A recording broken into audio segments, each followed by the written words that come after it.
भोरे भोरे कैनी आसना नवा सूरुज पूजा करिले।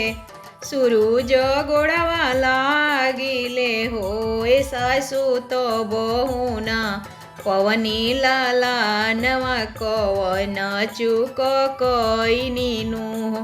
ए बहुआ बड़ही जेठ नाही गोनलो लालनवा कैसे पैबुनु हो। ए बहुआ सासू के आदर नाही कैलूली पलका तू कचटलुनु हो।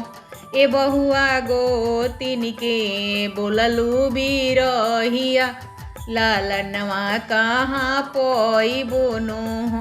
ननदिया के देलू तू कारी भैनवा भोजन नाही देलू हो।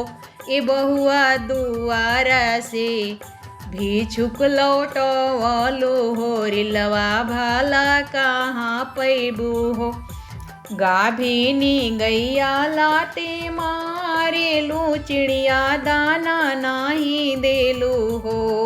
ए बहुआ इहे चुक तू कैलू हो। रिलवा कहाँ पैबुनु हो।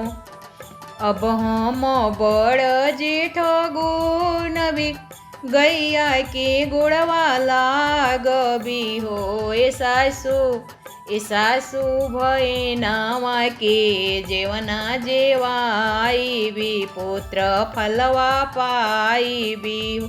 अब हम ननद ना तुकारबी गोतिन के बिरही ना बोलबी हो। ए सासू दुआरा से भिक्षुक ना लौटाईबी पुत्र फलवा पाईबी हो।